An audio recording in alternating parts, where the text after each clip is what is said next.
Hello friends, Gayatri క్రియేషన్కు స్వాగతం. గాయత్రి క్రియేషన్లో ఈరోజు మనం బ్లాక్ గ్రామ్ రైస్ ఉద్దిపప్పు అన్నం ఏ విధంగా తయారు చేయాలో తెలుసుకుందామండి.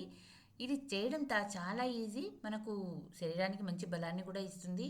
ఎప్పుడు దోశలు ఇడ్లీలు కాకుండా ఉద్దిపప్పుతో ఈ విధంగా అన్నం కూడా చేసుకుంటే బాగుంటుంది. దీనికి కావాల్సిన ఇంగ్రీడియంట్స్ చాలా తక్కువ, అవేమో చూద్దాం. ముందుగా వండి పెట్టుకున్న అన్నం, ఇది లెఫ్ట్ ఓవర్ రైస్ సద్యన్నమైనా పర్వాలేదు, మనం వండుకున్న అన్నమైనా పర్వాలేదు. ఒక గ్లాసు బియ్యానికి 2 గ్లాసు నీళ్లు పోసి కొద్దిగా ఉప్పు నూనె వేసి వండుకోవాలండి. ఉప్పు వేయడం వల్ల తెల్లగా వస్తుంది, నూనె వేయడం వల్ల పొడి పొడిగా ఉంటుంది. ఒక అర్ధ ఈ టెంకాయలో అర్ధ చిప్ప కొబ్బెరను సన్నగా తురిమి పెట్టుకోవాలి. మిక్సీకి వేసుకున్నా పర్వాలేదు, లేదా తురుముకున్నా పర్వాలేదు. 2 స్పూన్లు వేయించి పెట్టుకున్నటువంటి వేరుశనగ గింజలు, 2 స్పూన్ల ఉద్దిపప్పు, 1.5 స్పూను ధనియాలు, సన్నగా తరిగినటువంటి పచ్చిమిరపకాయలు. బేడిగ మిరపకాయలు వేయడం వల్ల మనకు కలర్ వస్తుంది. పచ్చిమిరపకాయలు వేయాలి, బేడిగ మిరపకాయలు, కొద్దిగా చింతపండు, 1 స్పూను ఆవాలు, ఒక స్పూను జీలకర్ర, కరివేపాకు, కొత్తిమీర. ఇంతే అండి.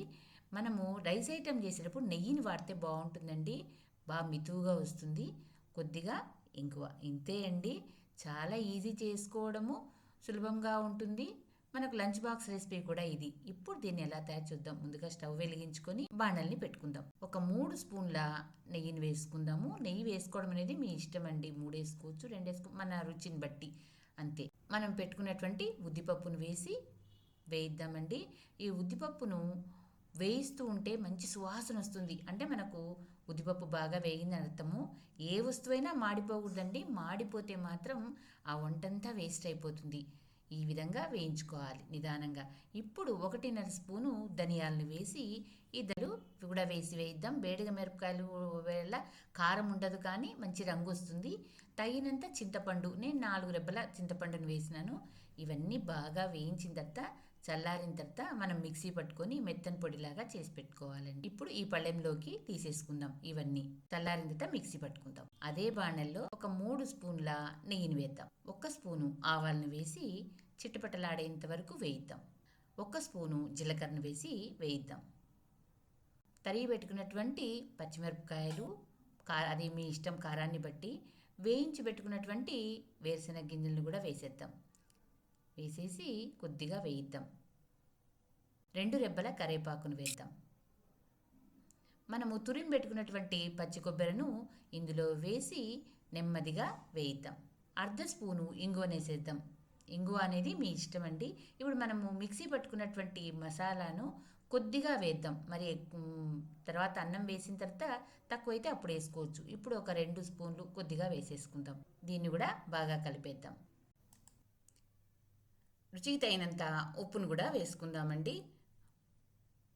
ఇప్పుడు మనం వండి పెట్టుకున్నటువంటి అన్నాన్ని వేద్దాం.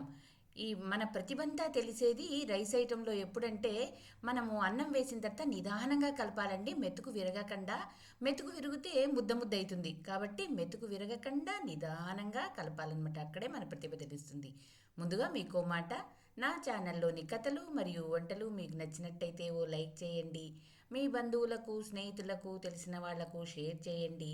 మరిన్ని టేస్టీ వంటల కోసం, మరిన్ని మంచి మంచి కథల కోసం గాయత్రి క్రియేషన్ను సబ్స్క్రైబ్ చేసుకోండి. ఈ విధంగా అంతా కలిపిన తర్వాత ఒకసారి రుచి చూడండి. నాకు కొద్దిగా మసాలా తక్కువ అనిపిస్తుంది కాబట్టి మిగిలిన మసాలాను కూడా ఇందులో వేసి బాగా కలిపేద్దాం.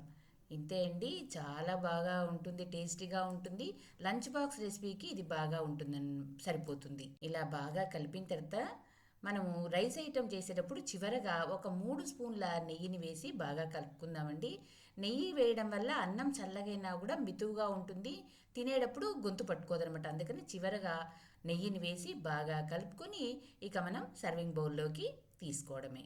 ఈ ఉద్దిపప్పు రైస్ను మీరు తయారు చేసి మీకు ఎలా కుదిరిందో నాకు కామెంట్స్ రూపంలో తెలపండి. చివరగా మనము సన్నగా తరిగి పెట్టుకున్నటువంటి కొత్తిమీరను వేడివేడి అన్నం మీద వేసి గార్నిష్ చేసుకుందాం.